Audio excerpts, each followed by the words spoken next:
함께 기도드리심으로 하나님께 예배 드리겠습니다. 한결같은 사랑으로 동행하시는 하나님, 저희가 어둠 속에서 방황하며 게을러 할 일을 잊었을 때에도 보혜사 성령께서 인도하셨으니 구원의 감격을 기뻐하며 찬양합니다. 한 해의 절반에서 바라본 시간, 매 순간 예측 못할 사건이 있었고 희로애락으로 웃고 울던 순간이었으나 지나온 시간마다 주님이 주시는 믿음과 사랑, 소망이 충만했음을 고백합니다. 저희가 누리는 은총을 나누게 하옵소서. 뉴스마다 점철된 사건, 사고가 있는 곳에서, 자연재해로 무너진 아픔의 현장에서, 억울한 죽음이 있는 한 맺힌 곳에서, 성난 분노로 폭력이 행해지는 곳에서, 가난하고 소외된 우리의 이웃과 저희가 누리는 복음을 나누게 하옵소서. 이곳 주님의 몸된 교회가 그곳이게 하셔서 온 세상 사람들이 가득히 모여들어 즐거운 천국 자취를 맛보게 하시고 수고한 일꾼들이 잘했다 칭찬받게 하옵소서. 하나님 나라를 허락하신 예수 그리스도의 이름으로 기도드립니다. 아멘. 나는 전능하신 아버지 하나님 천지의 창조주를 믿습니다. 나는 그의 유일하신 아들 우리 주 예수 그리스도를 믿습니다. 그는 성령으로 잉태되어 동정녀 마리아에게서 나시고 본디오 빌라도에게 고난을 받아 십자가에 못 박혀 죽으시고 장사된 지 사흘 만에 죽은 자 가운데서 다시 살아나셨으며 하늘에 오르시어 전능하신 아버지 하나님 우편에 앉아 계시다가 거기로부터 살아있는 자와 죽은 자를 심판하러 오십니다.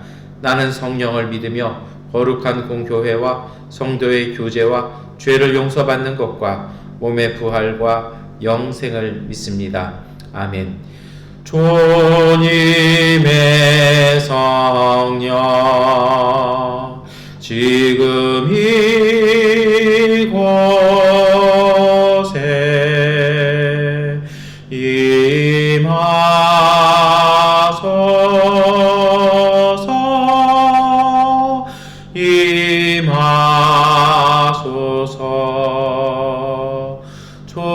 주님의 성령 지금 이곳에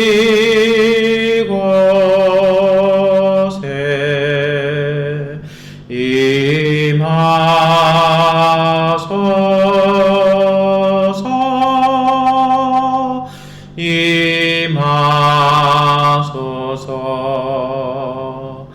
할렐루야,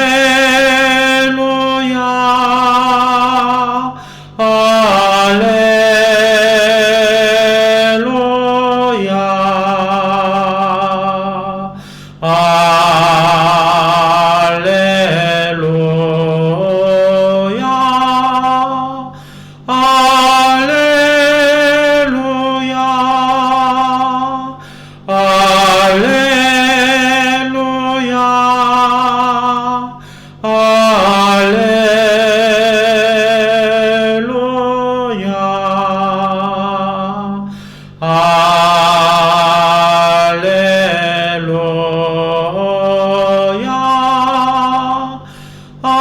할렐루야,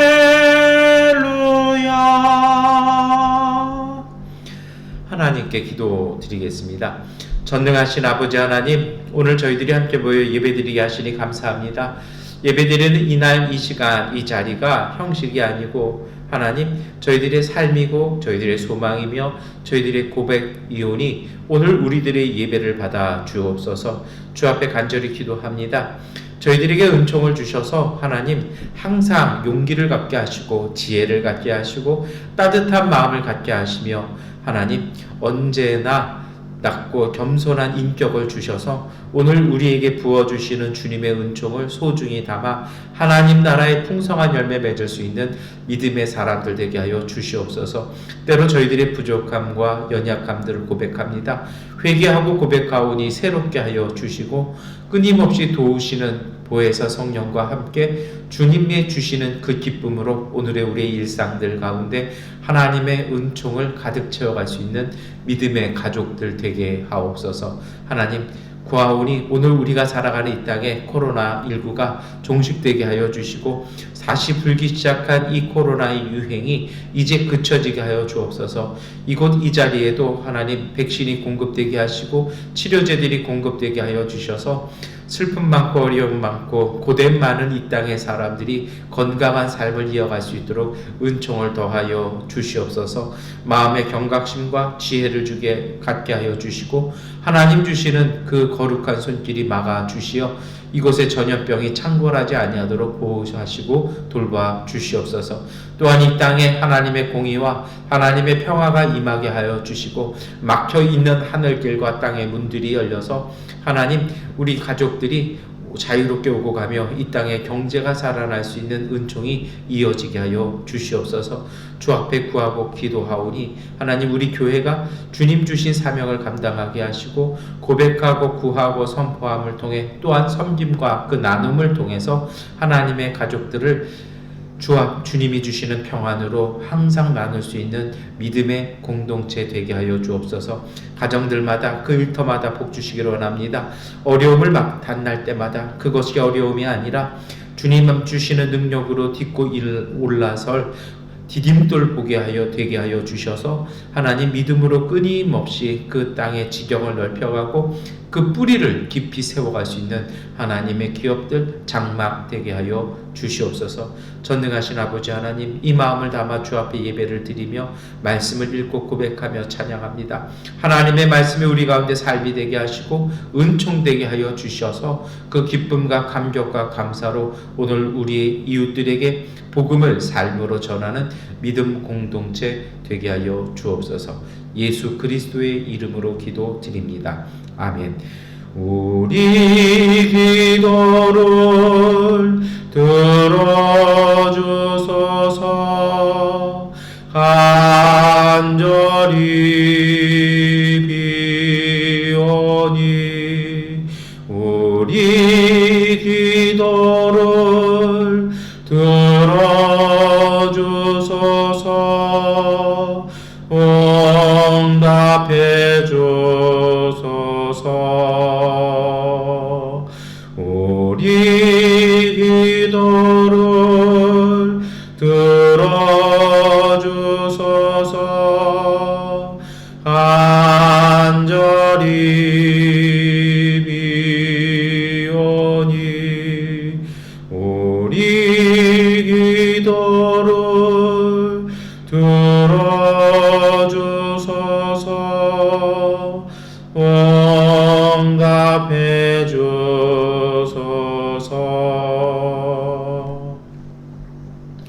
구약성서 창세기 21장 8절부터 21절까지의 말씀을 세번역번으로 봉독해 드립니다.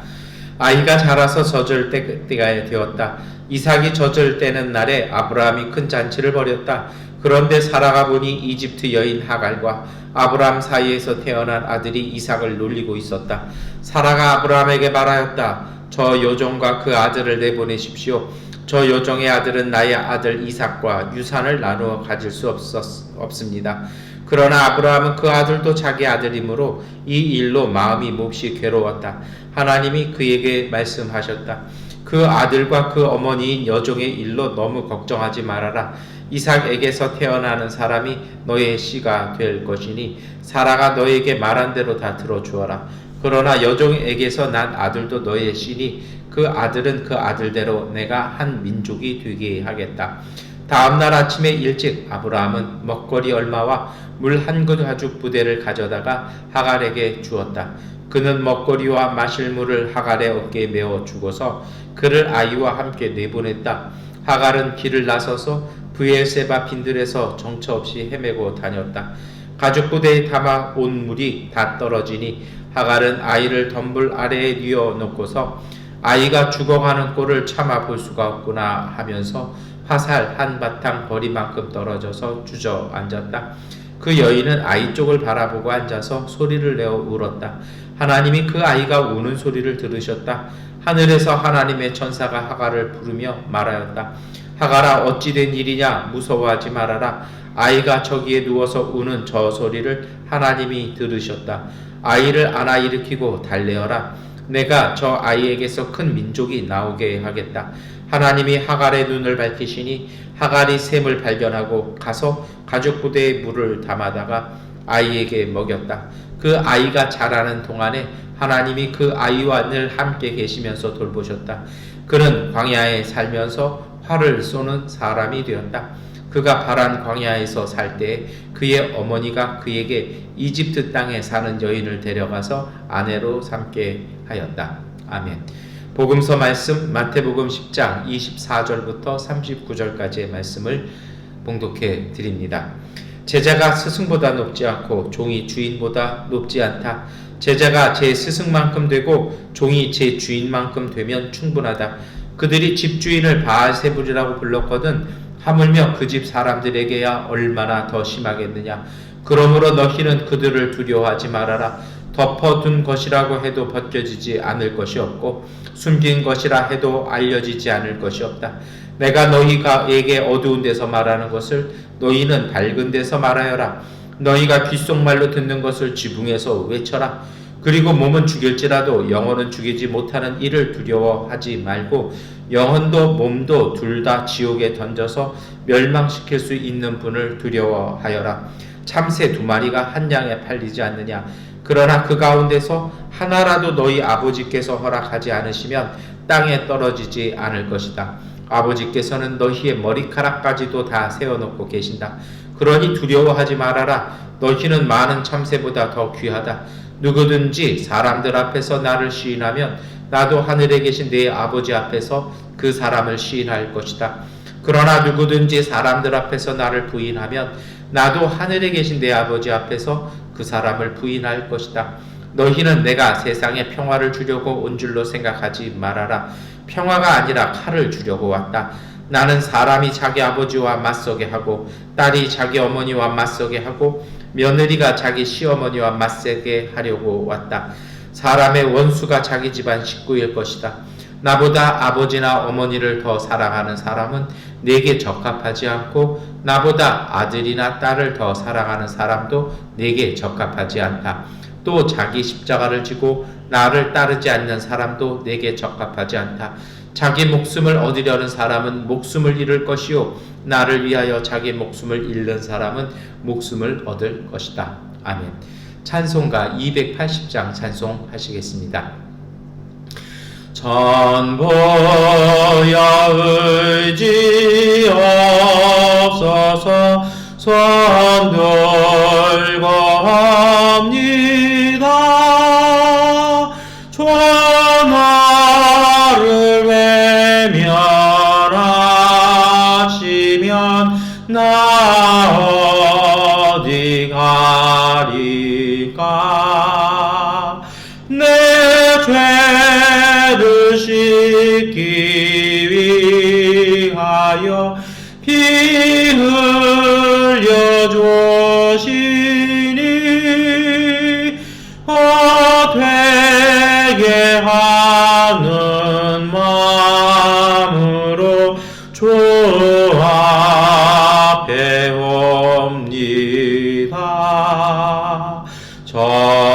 전부터 계신 주께서 양족을 죄인을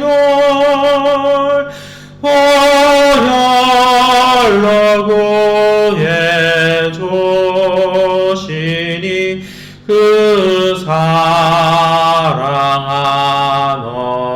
한없네.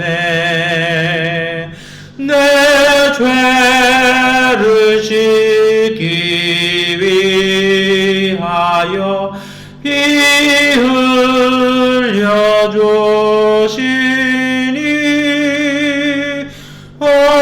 되게 하는 마음으로 주 앞에 옵니다. 나의 의지함으로 큰 권능 받아서 주님께 구한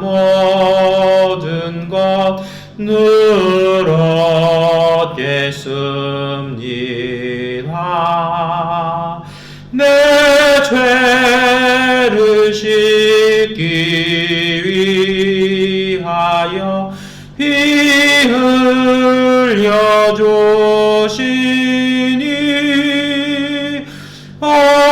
되게 하는 마음으로 주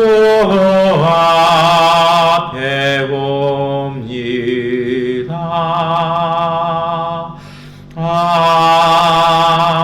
아멘.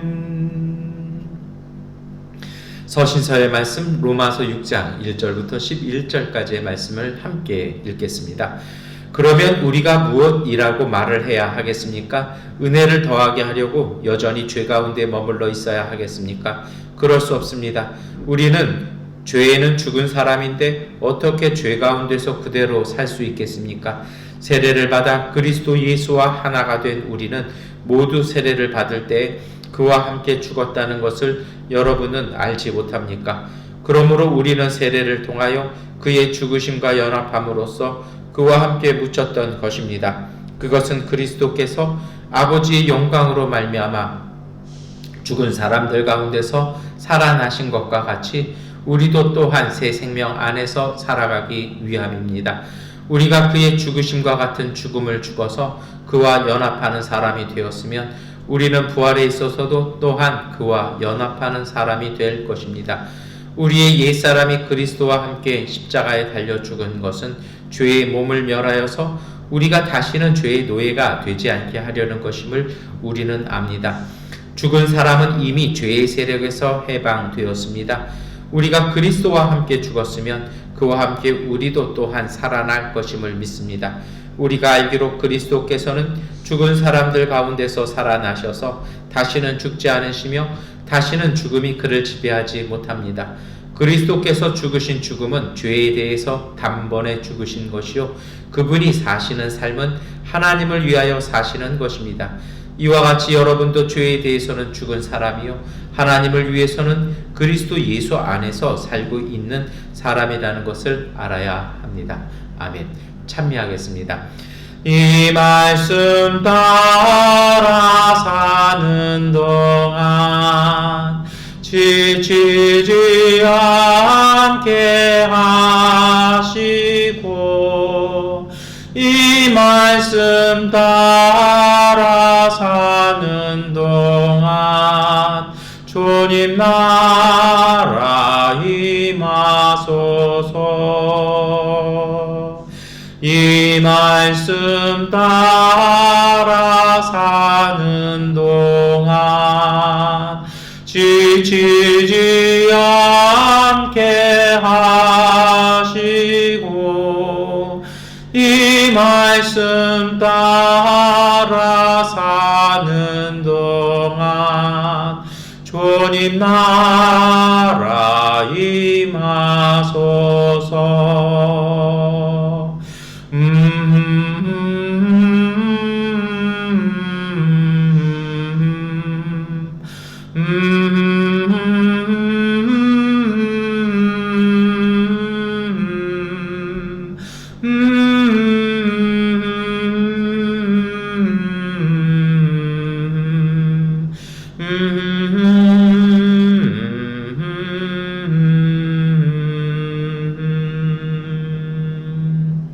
아멘. 네, 우리 함께 교제 인사하시겠습니다. 하나님께서 우리와 함께 하십니다. 하나님께서 우리와 함께 하십니다. 네, 여러분 오늘 말씀은 창세기를 중심으로 우리 말씀을 함께 나누려고 합니다. 참 삶이 그래요. 세상이 웃긴 게 세상은 평평하지 않습니다. 성경 곳곳에 하나님께서 예언자들을 통해서 하시는 이해 못할 말씀이 있죠. 뭐 어떤 것입니까? 하나님께서 골짜기는 내우시고 높은 곳은 깎으신다는 말씀이요. 평지로 만드시겠다라는 토목하시는 분들 좋아하실 수 있는 얘기인 것도 같습니다.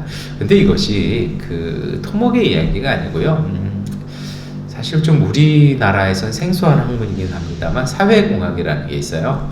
이 사회 시스템을 어떻게 만들어야 하냐라는 것입니다. 근데 그 얘기는 무슨 얘기냐면요.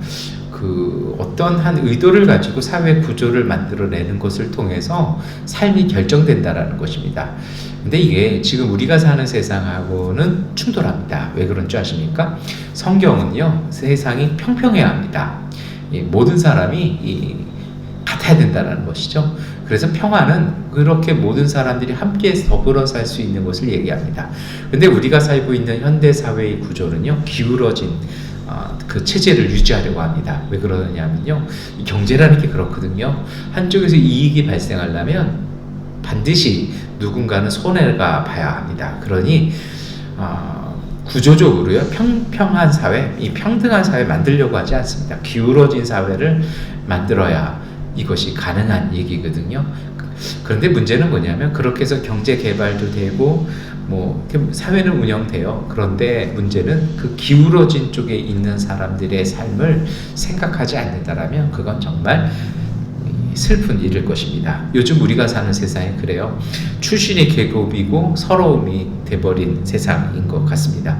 그래서 누군가에게는 기쁨이요, 그 누군가에는 비극이 될 때가 많아요. 오늘 우리가 읽었던 창세기 21장의 말씀이 그런 경우인 것 같습니다. 사실 오늘 말씀은요, 창세기 16장에서부터 비롯되어진 말씀이고, 이 두 사건은 하나로 연결되어 있습니다. 이 모든 사건의 시작은, 오늘 본문은요, 이삭이 젖을 때는 그 잔치에서 시작된 사라의 음모에서부터 하나의 비극이, 그리고 눈물과 서러움이 시작이 되었습니다. 젖을 때는 잔치는요, 고대 근동 사람들에게는 굉장히 중요한 잔치였다고 합니다. 이것은 3살 무렵에 이렇게 하니까 이제 이 아이가 죽음의 위기에서도 벗어났고 어머니 품을 떠나서 이제 단독적으로 살 수 있다라고 하는 생명체로의 존경을 받을 수 있는 그런 때인 것 같습니다. 아브라함과 사라에게는요, 진정한 의미로서 언약이 성취되는 때입니다. 왜 그러냐고요? 아이가 태어나서 죽으면 어떻게 해요? 아이가 태어나서 정상적으로 자라나지 못하면 어떡합니까? 근데 이제 3살 되어서 이제 젖을 때는 잔치에 있다라는 건, 이제 이 아이가 웬만한 사고나 이런 전쟁이나 이것이 없다라면 장성한 어른으로 자랄 수 있다라는 것을 인정받는 나이이기도 했다라는 것입니다.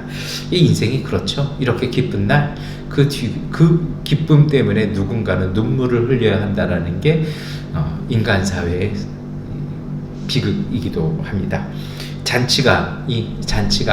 그리고 이 잔치로 인해서 두려운 삶을 살아야 했던 사람들이 오늘 성경에는 나옵니다. 그것은 하갈과 이스마엘입니다. 오늘 우리도 그래요. 누군가는 새롭게 아파트를 분양받아서 새 집이 올라간다라고, 그리고 살고 있던 동네가 재개발된다고 좋아진 분들도 있어요. 그러나 동시에 이제 그 재개발한다는 얘기는요, 그렇게 정부 치고 살았던, 그렇게 정말 그 땅에서 살았던 사람들이 쫓겨나야 한다라는 것을 암시하기도 하는 양면성이 있다라는 것입니다. 신분이 다른 가족이었던 이 모자는 이제부터 삶의 위기를 경험하게 됩니다. 노예 어머니와 상속자 아들이었던 이스마엘이 그 신분을 박탈당할 수 있는 위기가 시작되었습니다. 사실 이 모든 것은요, 하갈의 잘못은 아니었습니다. 이스마엘의 잘못도 아니었습니다. 이 모든 일은 사라에게서 비롯되었습니다. 우리가 잘 아는 것처럼 아브라함과 사라에게 자식이 없었습니다. 그러자 사라가 하갈을 통해서 아들을 얻자라는 제안을 합니다. 이걸 봐서 하갈은요, 사라에게서 되게 신뢰받는, 그리고 사라가 이 아이라면 나를 배신하지 않을 거야 라는 정도 생각했던, 그렇게 신뢰하는 여성이었던 것 같습니다. 그런데 이 하갈이 임신을 하게 됩니다. 그러자 이 하갈이 변화를 가져옵니다. 창세기 16장 4절에 이렇게 말씀이 기록되어 있습니다. 자기의 여주인을 깔고 왔다라고 되어 있는데요, 깔고 왔다라는 것은 아주 우습고 자기가 이제 주인 행세하기 시작했다라는 것입니다. 변심한 것입니다. 종이면서도 주인 행세하는 교만한 사람으로 변화했다라는 것입니다. 어떤 의미에서는요, 하갈이 정말 용기 있게 자신의 신분 상승을 모색했다라는 것입니다. 그런데요, 이 사라 역시 만만치 않은 주인 마님입니다.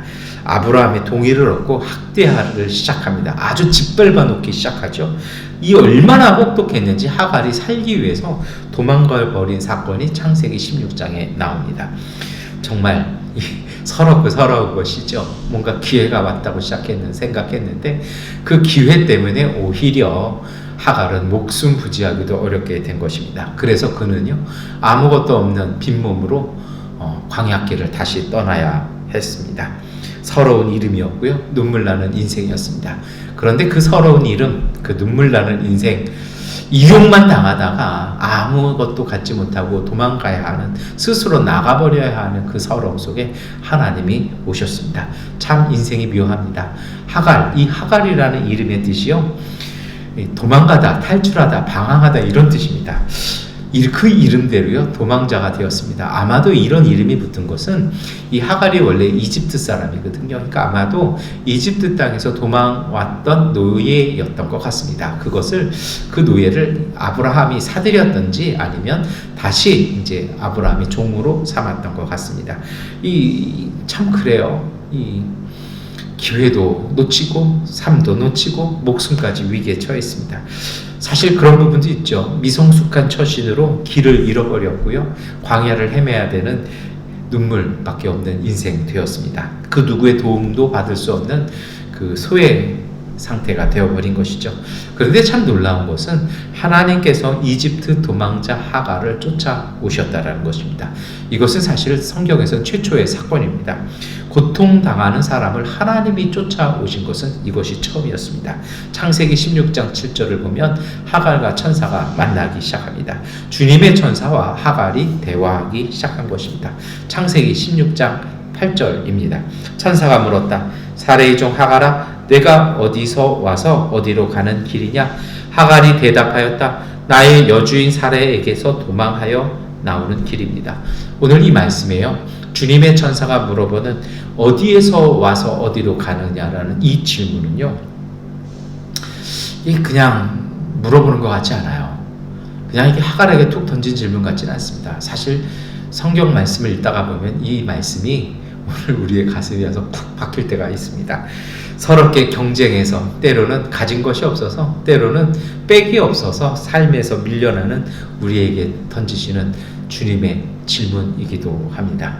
열심히 뭔가를 이루는데요, 결정적인 순간이 되면 그것을 누군가가 그것을 채가는 그 상황, 열심히 모았다고 생각했는데, 열심히 이루었다고 생각했는데 누군가가 훅 가져가 버리는 그 상황 속에서 하나님이 우리에게 물어보시는 질문 같습니다. 사실 이 질문과 하갈의 대답을 통해서 하나님은 하갈을 회복시키기 시작합니다. 그리고 이 질문은요, 과거와 미래의 삶의 걸음에 대한 질문입니다. 내가 지금 어떻게 살았고, 너 지금 어디에 있고, 너 앞으로 어떻게 갈 것이냐라는 그 존재를 묻는 것입니다. 그리고 이 물음은요, 교회 역사에 계속되어 오는 질문이시죠. 너 혼자 가겠냐라는 것입니다. 너 혼자 살다 이렇게 왔는데 앞으로 너 어떻게 살겠냐라는 주님의 물음이기도 합니다. 그리고 이 질문은요, 두려움에 젖어 있었던 아브라함에게도 물으셨던 질문입니다. 창세기 3장 9절의 말씀입니다. 주 하나님이 그 남자를 부르시며 물으셨다. 내가 어디에 있느냐? 이것이 인간 존재에 대해서 하나님이 물어보시는 궁극적인 질문이기도 합니다. 그리고 오늘 우리에게도 물으십니다. 내가 이 양곤에서 어디에서 와서 이 양곤에서 어떻게 살고 있느냐라는, 그리고 어디로 갈 것이냐라는 질문이시기도 합니다. 하갈이 대답합니다. 그리고 하나님께서 다시 주님의 천사를 통해서 응답을 하십니다. 그런데 이 응답이 하갈의 기대나 이 말씀을 읽는 우리의 기대에 차지 못합니다. 하갈이 대답하죠. 정직하게 얘기합니다. 나는 종이고 내 주인의 학대로부터 나는 도망 나왔습니다. 창세기 16장 9절의 말씀입니다. 주님의 천사가 그에게 말하였다. 너의 여주인에게로 돌아가서 그에게 복종하며 살아라. 참 그렇잖아요. 얼마나 힘들었으면요, 오죽하면 나았겠어요. 근데 하나님 뭐라고 말씀하시는 겁니까? 아직 아니라는 것입니다. 돌아가라는 것입니다. 삶으로 돌아가라는 것입니다. 여러분, 솔직히 그렇습니다. 우리는 어렵고 힘들면요, 그 자리, 그 환경에서 이탈하고 싶어요. 그것을 우리는 회피라고 생각하고, 오늘 우리는 그것을 안식을 찾아 떠나는 것이라고 생각합니다. 아닙니다.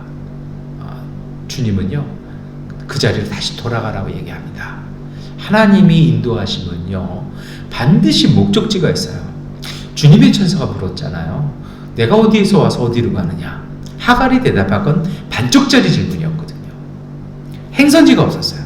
나는 내 주인의 학대로부터 내가 도망을 나왔습니다. 갈 곳이 없잖아요. 주님은요, 이게 중요한 겁니다. 하나님의 응답은요, 그 갈 곳을 이야기해 주십니다. 문제는 하나님이 예비하셨어도 오늘 우리가 자각해야 합니다. 이스라엘 백성도 그랬습니다. 이집트 땅에서 나와서요, 시내산까지 모였습니다. 자유인은 되었는데 그들이 어디로 갈 줄 몰랐습니다. 그 시내산에서 하나님과 약속, 계약을 체결함을 통해서 그들은 하나님이 예비하신 젖과 꿀이 흐르는 땅으로 하나님의 백성으로의 목표를 가지고 출발하기 시작하는 것입니다. 이것이 바로 내가 어디에서부터 와서 어디로 가느냐라는 하나님의 질문에 대한 대답입니다. 하갈은 그 질문에 대한 대답을 갖지 못했습니다. 반쪽만 갖고 있었습니다. 오늘 우리도 마찬가지입니다. 우리의 삶이 힘들고 고달파서 우리는 이것에서 이탈하고 싶어 합니다.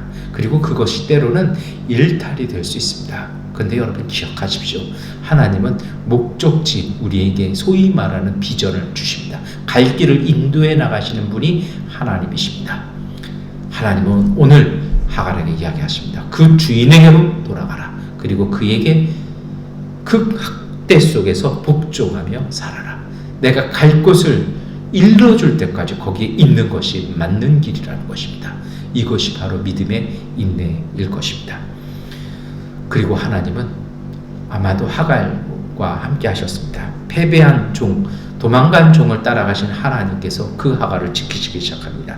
이집트 도망자를 왜 하나님이 그렇게 도우셨을까요? 그것은 이유가 있습니다. 정말 이 가련하고 서러운 인생을 향한 하나님의 구원인, 그리고 뭐 이집트 사람이고 하나님을 믿는 사람도 아니었잖아요. 왜 그랬을까요? 그것이 창세기 16장에 그 답이 나옵니다. 창세기 16장 11절 말씀 우리가 함께 읽겠습니다. 주님의 천사가 그에게 또 일렀다. 너는 임신한 몸이다. 아들을 낳게 될 터이니 그의 이름을 임마누엘이라고 하여라. 내가 고통 가운데서 부르짖는 소리를 주님께서 들으셨기 때문이다. 여러분 좀 이상하지 않으세요? 임마누엘 이거 마태복음에 나와야 되는 거 아닙니까? 여기 보면요, 이스마엘의 이름이 임마누엘로 여기에 나옵니다. 하나님께서요, 하갈을 따라오시고 하갈을 인도하시는 이유가 있습니다. 그것이 무엇입니까? 임신했다라는 것입니다. 뱃속에 생명이 있다라는 것입니다. 그 생명 가지고 죽음의 길 갈 수 없다라는 것입니다. 하나님은 패배를 보신 것이 아니라, 도망의 모습을 보시는 것이 아니라 생명을 보고 오셨습니다. 생명을 지닌 사람들, 생명을 가슴에 잉태한 사람들에게 하나님은 임마누엘의 하나님 되십니다. 그래서 정말 소중한 것이 있습니다. 우리의 환경이나 상황이 중요한 것이 아니라 우리가 이 하나님의 생명을 우리 안에, 우리의 마음과 우리의 신앙과 우리의 영성 안에 품었느냐라는 것입니다. 이것을 빼앗겨서는 안 될 것입니다. 그리고 신앙은요, 생명의 눈으로 생명을 지년, 그리고 그 생명이 소멸되어지고 하고 있는 사회적 약자를 성찰하고 행동하는 것, 그것이 바로 믿음의 삶입니다. 하갈이 받은 구원과 은총이 있었습니다. 하나님으로부터 하갈은 삶의 길을 들었습니다. 그것은 말씀드렸던 것처럼 역설적으로 다시 학대하는 못난 사라에게로 돌아가는 것이었습니다. 그러나 그가 그냥 돌아간 것은 아닙니다. 하나님께서는 임마누엘의 은총을 주시면서 이스마엘에 대한, 그 아들에 대한 약속을 새롭게 주셨습니다. 주님의 은총이 약속되어진 미래를 품고 그는 일상으로 돌아가는 것입니다. 오늘 우리에게도 이것이 필요합니다. 오늘 지치고 힘들어서 이탈하고 싶고 일탈하고 싶은 우리가 들어야 할 것은요, 방황이 아니라, 방랑이 아니라, 회피가 아니라 하나님의 약속을 듣고 하나님의 목표를 붙잡고 주님의 꿈을 붙잡고 우리의 삶으로 다시 돌아가는 것입니다. 이것이 바로 회복입니다. 어둠이 찾아왔을 때, 그리고 그 어둠에 모든 것이 묻혔을 때 하나님의 길을 들을 수 있는 그 귀와 마음이 우리가 안에 열려지기를 여러분 축원합니다. 가장 잘 듣는 길이 있습니다. 그것이 바로 기도입니다. 그 가장 잘 듣는 기도를 하는 곳이 있죠. 그것이 바로 광야입니다. 나 혼자 동떨어져 있는 것처럼 있는 곳, 무엇 하나 제대로 내가 할 수 없는 곳, 그것이 바로 광야입니다. 그 광야에 묻혀 있다라면 그 광야에서 소멸되어지지만 그 광야에서 주님의 음성을 듣는다라면 그것은 바로 우리의 골방되고 우리의 회복점이 될 것입니다. 이제 참 묘한 일이 일어나기 시작합니다.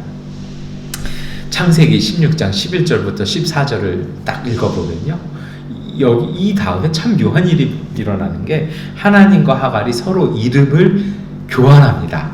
이름을 선물로 서로 나눠줘요. 하나님은요 하갈에게 아들의 이름을 이스마엘, 다시 말해서 하나님께서 들으신다라는 이름을 딱 주십니다. 그랬더니 하갈은요 하나님의 이름을 스스로 고백해서 부릅니다. 엘로이, 무엇입니까? 주님을 보시는 하나님이라 이름 지어 불렀다. 이 창세기 16장에 이렇게 기록되어 있거든요. 어떤 의미냐면요, 나를 주의 깊게 살펴보시고 돌보시는 하나님이라는 것입니다. 이것이 하갈이 고백한 하나님이죠. 하나님은요, 하갈은 하나님의 이름을 지어준다? 이거 성경에 몇 사람이나 이렇게 있을까요? 이 고대 세계에서는 그런 게 있어요. 지난주에도 우리가 이름 얘기를 좀 했습니다만, 이름을 붙여준다는 것은요, 질서, 평화, 특별한 권리의 새 계약을 체결하는 것입니다. 이 혼돈, 무질서, 고통, 이게 끝났다라는 것이 그 이름의 의미입니다. 모든 것이 이제 회복되었다라는 것이죠. 그래서 하갈은 자신에게 새 이름을 주신 하나님, 내 아들의 이름을 통해서 내게 새 삶을 약속해 주신 그 하나님을 향해서 하나님의 이름을 지어 드립니다. 그 하갈이 이제 발걸음을 되돌립니다. 아마도 그 걸음이 쉬워 보이진 않았을 것입니다. 그러나 아마도 그는요 고개 빳빳이 들고 정말 사람들의 웃음, 조롱, 비아냥거리, 사라의 그 정말 시리도록 차가운 그 시선 견뎌내면서 돌아갔을 것입니다. 모진 학대로 돌아가는 하갈의 용기는 만용이 아니라 그것이 바로 믿음이었습니다. 고난과 핍박이 기다리는 곳으로 그는 돌아간 것입니다. 이것이 바로 하나님을 만난 인생의 당당함이었습니다. 노예가 되었지만 주인처럼 성실했고, 죄수가 되었지만 자유인처럼 더 당당하고 지혜롭게 행동한 요셉처럼 이 하갈도 그렇게 했던 것입니다. 그것이 바로 믿음이죠. 이러한 하나님과의 만남은 미성숙한 하갈을 성숙한 사람으로 변화시켜 주었습니다. 이것이 바로 광야가 주는 힘입니다. 오늘 우리의 시대, 우리의 이 양곤에서 정말 조금씩 지쳐가는 삶이기도 합니다만, 이것을 통해서 하나님은 우리를 단련시키시고 변화시키실 것입니다. 변화된 하갈의 삶이 있었습니다. 그의 용기의 원천은 말씀드렸던 것처럼 하나님께서 주신 계약의 은총이었습니다. 그는 더 이상 사라에게 굴종이 아니라 순종하면서 하나님의 은총을 이루어가기 시작합니다. 지혜로 그 고생을 극복해 나가기 시작합니다. 그리고 드디어 이스마엘이 탄생했습니다. 아브라함이 86세에 일어난 일이었습니다. 그런데 여기에요, 더 놀라운 일이 벌어져요. 보통 아들의 이름은 아버지가 지어주거든요. 그런데 어떡합니까? 하갈이요, 아브라함의 내 아이의 이름은, 우리 아들의 이름은 이스마엘이라고 지어야 합니다라고 자기가 이름을 지어버립니다. 아브라함이 그걸 인정합니다. 이것은 어떤 의미냐면 하갈의 아들 이스마엘을요 후계자로 인정해달라는 것입니다.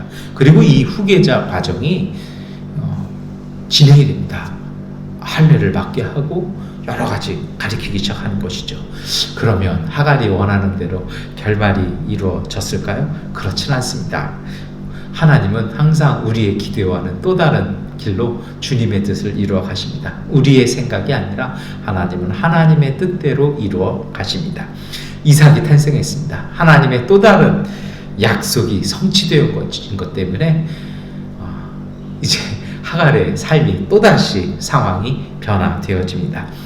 잠들어 있던 이 10여 년 이상 잠들어 있던 사라의 음모가 다시 시작되었습니다. 사라는요 이스마엘을 위험 요인으로 보기 시작합니다. 아들을 위한 그 사랑 때문에 이 음모를 다시 일으키기 시작합니다. 아브라함에게 얘기하잖아요. 그 누구라도 내 자식과 나눌 수 없습니다 라고 얘기하면서요 아주 지나친 욕심을 부리기 시작합니다. 하갈과 이스마엘을 추방하기 위해서 시도하기 시작합니다. 놀랍게도 그 시작이요, 그 기쁜 날 자취상에서 그것이 시작되어지는 것이죠. 드디어 추방 구실을 잔치상에서 찾았습니다. 계집종의 아들이 당신의 아들을 죽이려고 했다라는 것입니다. 창세기 21장 9절에 함께 노는 것을 보고 사라는요 칼날을 뽑기 시작합니다. 질투가 분노가 되고 분노가 증오가 되어 생긴 왜곡이었습니다. 형이 동생을 데리고 놀아준 것이 형이 동생을 죽이려는 사건으로 되어버린 것입니다. 또 다른 아들이 더 이상 아들이 아니라 종놈의 자식이 주인의 아들을 죽이기 시작했다라고 왜곡되어지기 시작한 것입니다. 아브라함 역시 괴로워하기 시작합니다. 모두가 괴로워졌습니다. 이때 하나님께서 해결자로 나타나셨습니다. 하나님은요 오랜 동안 이들을 지켜보고 계신 것입니다. 혼돈 속에 있는 아브라함에게 하나님은 말씀하셨죠. 우리 함께 읽어볼까요? 창세기 21장 12절 13절 말씀입니다. 하나님이 그에게 말씀하셨다. 그 아들과 그 어머니인 여종의 일로 너무 걱정하지 말아라. 이삭에게서 태어나는 사람이 너의 씨가 될 것이니 사라가 너에게 말한 대로 다 들어주어라. 그러나 여종에게서 난 아들도 너의 씨니 그 아들은 그 아들대로 내가 한 민족이 되게 하겠다. 하나님께서는요 이 문제를 수습하시면서 창조적인 모습으로 우리에게 오십니다. 아브라함과 사라의 이 실수들, 아브라함과 사라의 믿음에 부족해서 생긴 이 일들을 하나님께서 그 문제마저도 하나님의 은총으로 바꿔 나가기 시작하신 것입니다. 사라의 음모에 하나님이 가세하신 것일까요? 사라는요 자기 아들의 미래만 바라보았습니다. 그러나 하나님은 이 사라의 뜻과는 무관하게 하나님의 구원 계획을 진행하신 것이죠. 이 말씀 읽으면서 사실 좀 그런 생각이 좀 들어요. 좀 이렇게 이렇게 소름이 돋을 때가 있어요.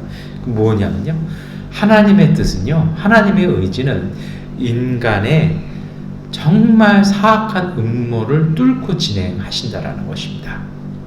가끔 살다 보면 그럴 때 있어요. 정말 못된 사람, 이 사람이 뱀처럼 지혜롭고 비둘기처럼 순결해야 되는데 가끔은 뱀처럼 지혜로운 게 아니죠. 간교하기만 한 사람들이 있습니다. 만나면 정말 이렇게 막 선뜻선뜻한 분들이 있어요. 딱 봐도 얼굴에 벌써 어떻게 하면 이걸 이용해서 어떻게 해버릴까 하면서 이게 막 그 계산 돌아가는 게 얼굴에 써여 있는 분들이 있어요. 때로는 담담한 표정인데 그 속에 있는 그 정말 비열한 생각들이 보일 때가 있습니다. 정말 약올르죠. 정말 좀 어떻게 해버리고 싶을 때가 있습니다. 그런데요, 하나님은요, 그러한 음모, 그러한 간교함, 그것에 문제 삼지 않고 주님은 그것을 뚫고 나가시는 것이 하나님의 의도입니다. 그래서 오늘 우리가요, 하나님께 맡기셔야 합니다. 그 간악한 사람 우리가 못 당해요. 왜요? 그들은 수단과 방법을 가리지 않습니다. 양심 그런 거 없습니다. 어떻게 당해내요? 제일 좋은 방법이요, 하나님께 맡기는 것입니다. 하나님께서 이루어가십니다. 때로는 억울함을 경험할 때도 있습니다. 여러분, 하나님께 맡기십시오. 인간의 탐욕과 집념이 만든 음모도 하나님의 계획을 변경시키지 못합니다. 괜히 거기에 마음 뺏기잖아요. 그러면요, 여러분, 괜히 우리가 흔들립니다. 자꾸 그런 데 가서 영향받고 그런 사람들의 말이나 그런 사람들의 생각이 현혹돼서는 안 됩니다. 악은 그래요. 매일같이 우리 와서 우리를 흔들거든요. 흔들리면 안 됩니다. 아예 귀 막아버리시고 마음에서 털어내십시오. 사회적인 제도나 문화적인 억압도 하나님의 뜻을 방해할 수 없는 법입니다. 하나님은 인간의 악한 행위 속에서도 주님의 구원 계획을 홀로 이루어 가십니다. 이제 하갈이 다시 추방됩니다. 그것도 잔인한 폭력으로 추방됩니다. 음식 조금 주고 물 한 가지 부두고 조금 주고 나가라는 것은요, 돌아오지 말라는 것입니다. 내가 당신을 죽인 것이 아니라 당신의 무능력이 스스로를 죽게 했다라는 하나의 형벌이었습니다. 자유를 얻었다는 명목으로요, 죽음 앞으로 내몰린 것입니다. 하갈과 이스마엘은 돌아올 것이 없었습니다. 그런데 성경에 보면 하갈과 이스마엘의 반응이 없습니다. 침묵한 것입니다. 어찌 보면 이 침묵은요, 더 큰 아픔을 표현하는 성경의 진술 방식일 것입니다. 예수님께서 십자가에 달리셨을 때 하나님께서 침묵하셨던 것처럼 하갈과 이스마엘도 분노와 슬픔 속에 침묵한 것입니다. 이 하갈과 이스마엘의 여정이 성경에는 조금 소개가 되어집니다. 광야에서 방황했다고 얘기합니다. 브엘세바 근처였다고 얘기합니다. 그것은 아마도 맹세의 우물이 있는 곳을 얘기합니다. 그런데 사실은요, 브엘세바라고 보기보다는 브엘라 헤로이, 다시 말해서 창세기 16장에 하갈이 주님의 천사를 만난 곳, 그곳으로 갔던 곳으로 보는 것이 더 타당하다고 봅니다. 그의 경로는요, 자신이 도망쳐 나왔던 이집트 땅으로 향하는 여정이었을 것입니다. 그런데 성경은 그것을 브엘라 헤로이라고 하지 않고 브엘세바 근처를 했다라는 거죠. 브엘세바가요, 무슨 뜻입니까? 이 우물 이름이거든요. 그러니까 물을 찾으러 다닌 거죠. 광야에서는 당연히 물부터 찾아야 되잖아요. 그런데 하갈이 찾은 것은요, 그 물이 아니라 하나님의 약속이었습니다. 하나님, 내 아들 책임진다고 하지 않으셨습니까? 나보러 돌아가라고 하시지 않으셨어요? 그렇게 약속하셨는데 이건 뭡니까? 라면서 하갈은 물도 찾았겠지만 주님의 약속을 찾은 것입니다. 그런데 잘 보이지가 않은 것이죠.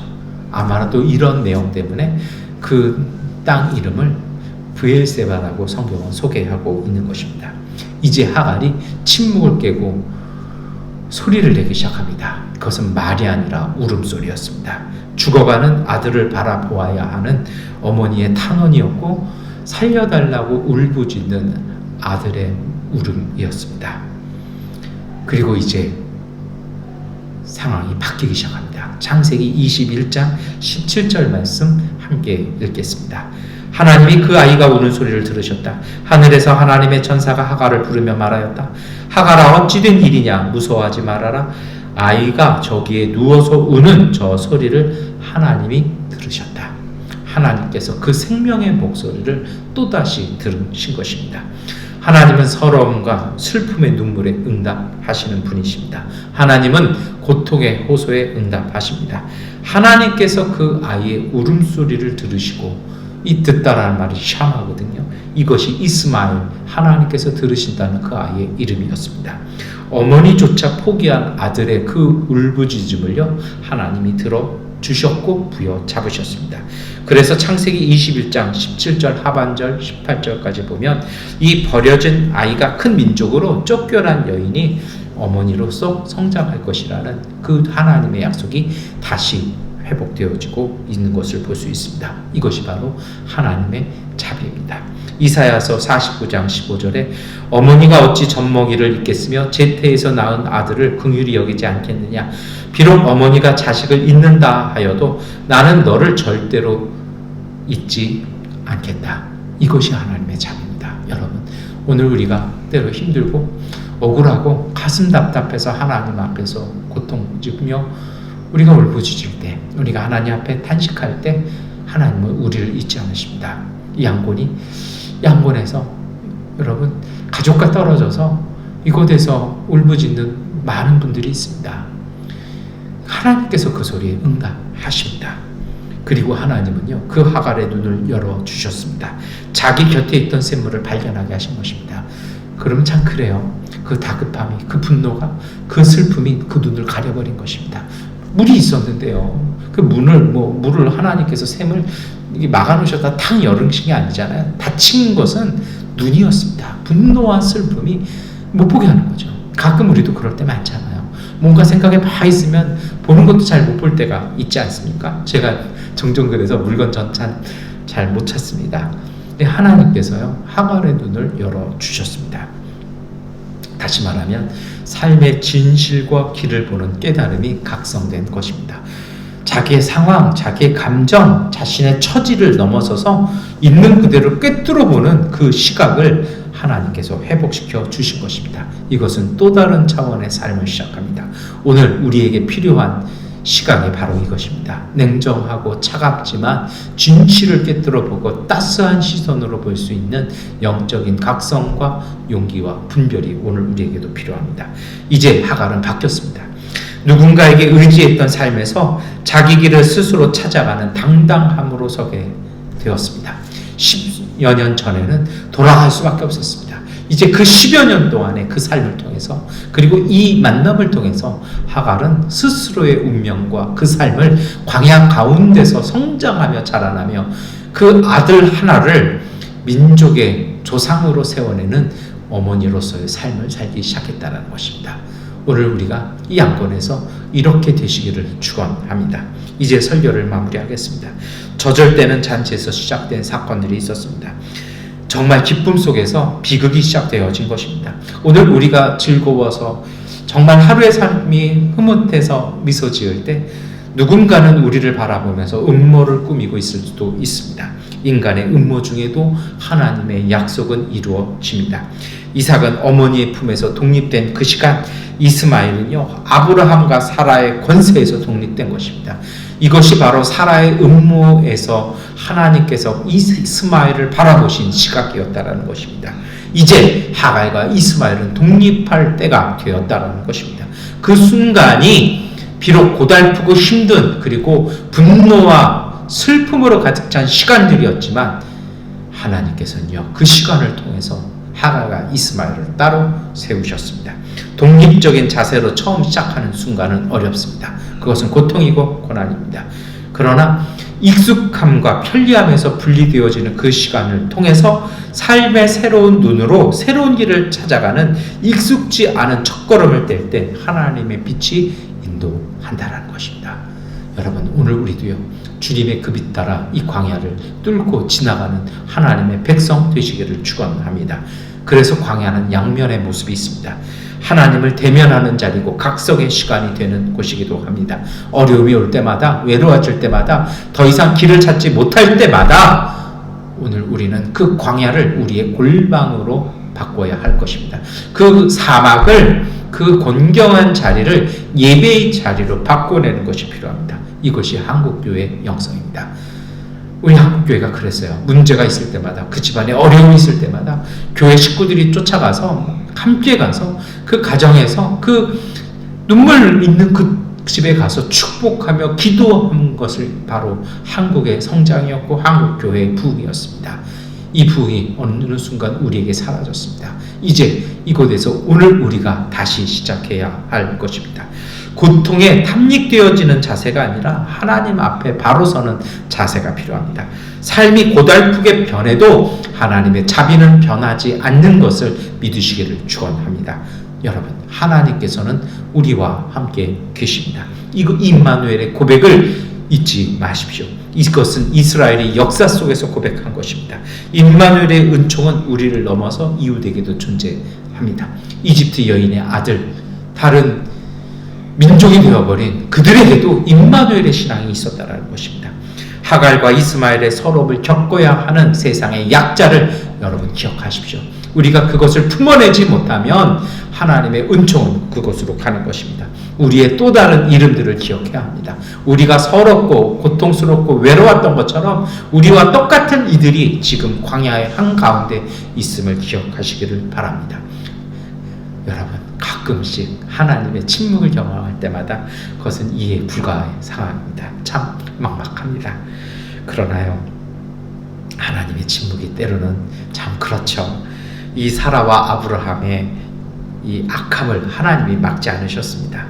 인간을 인간으로, 가족을 가족으로 대하지 않는 탐욕의 자리, 하나님은요 침묵하시거나 방관하시는 것이 아니라 대안을 갖고 하나님은 준비하고 일하고 계셨습니다. 이것을 믿으십시오. 오늘이 혹독하게 아프고 서러우십니까? 용기를 내십시오. 고난보다 더 큰 하나님의 자비가 우리와 함께 있습니다. 하갈처럼 눈이 열려서 샘물을 보고 새 길을 함께 봅시다. 성령이 우리에게 오셨습니다. 그 성령께서 우리의 눈을 밝게 뜨게 해 주십니다. 이제 눈 뜨고 찾는 그 길 열어가는 하나님의 가족들 되시기를 축원합니다. 두려움과 믿음 사이에서 선택하는 용기의 시간이 우리에게 찾아온 것입니다. 하나님은 고난 속에 괴로워하는 모든 생명을 돌보십니다. 하갈과 이스마엘의 울부짖음을 들으시는 하나님께서 우리의 기도를 들어주십니다.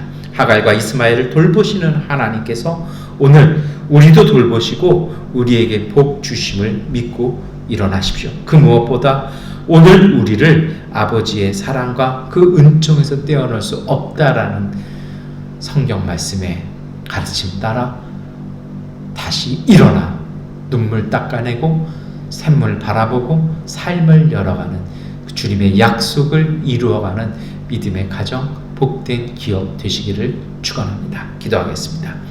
누가 우리를 그리스도의 사랑에서 끊을 수 있겠습니까? 환난입니까? 곤고입니까? 박해입니까? 굶주림입니까?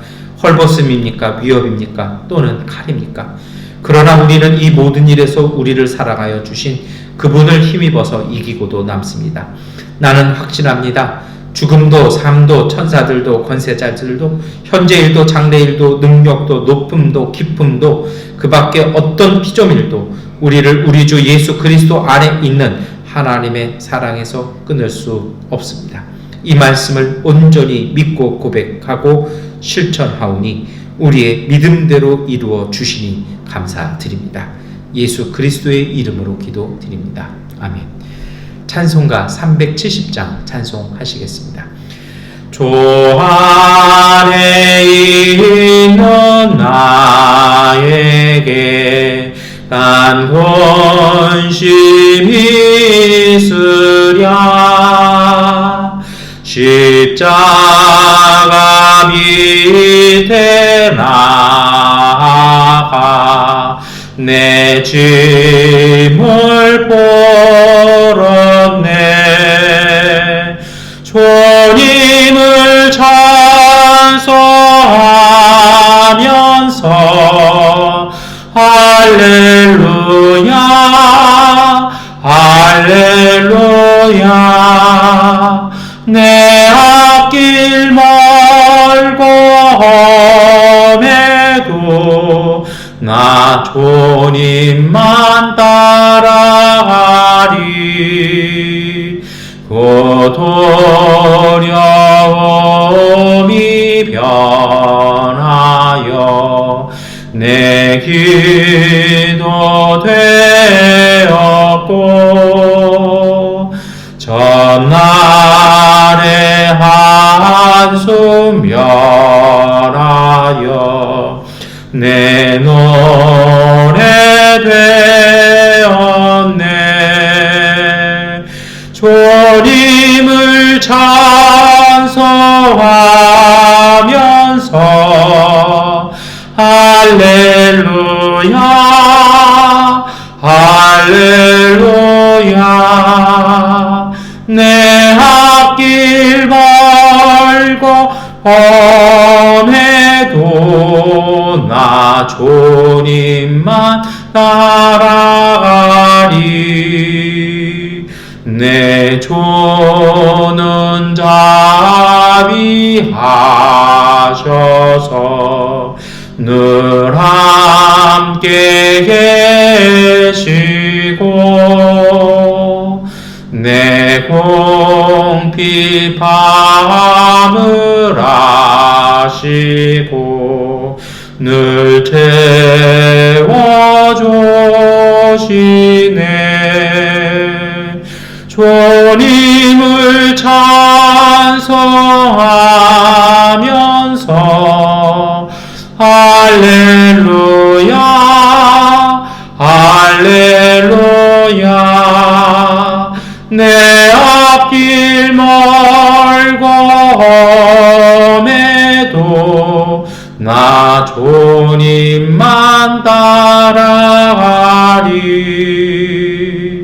내 조와 맺은 언약은 영불변하시니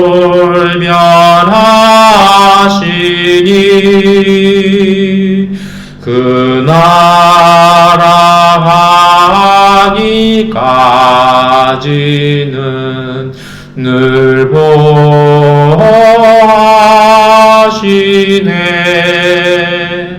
주님을 찬송하면서 할렐루야 할렐루야. 내 앞길 멀고 험해 주님만 따라하리. 교회 소식 말씀드리겠습니다. 우리 양골에도 이제 코로나가 다시 좀 이렇게 많아지는 것 같습니다. 위에서 기도해 주셨으면 좋겠습니다. 우리 전익상 목사님 어머님께서 우리 지난 주간에 소천하셨습니다. 우리 목사님 그 장례 참석이 어려울 것 같아서 이렇게 다들 걱정해 주시고 기도해 주셨는데요. 미국에서의 장례 일정이 좀 미국 코로나 상황 때문에 좀 이렇게 연기가 되었어요. 그리고 또 목사님도 여기에서 잘 준비하셔서 우리 화요일 날 출국하시고 미국으로 바로 이렇게 가시도록 되어 있습니다. 그래서 미국까지의 여정이 잘 은혜롭게 이어지고 우리 장례 여정 가운데 하나님께서 위로와 또 은혜 주시기를 함께 기도해 주셨으면 감사하겠습니다. 우리 다 함께 주기도문송 찬송하시겠습니다. 하늘에 계신 아버지 이름 거룩하사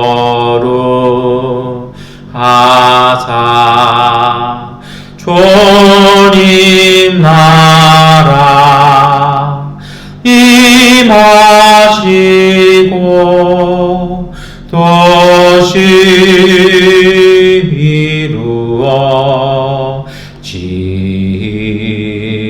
이루어지이다. 일용할 양식 주시고 우리 돌의 큰 죄 다 용서하옵시고 또 시험에 들게 마시고 악에서 구원하소서.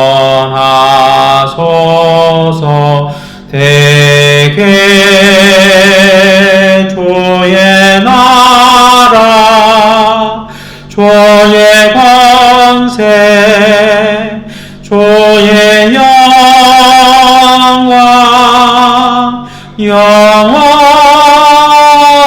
영원히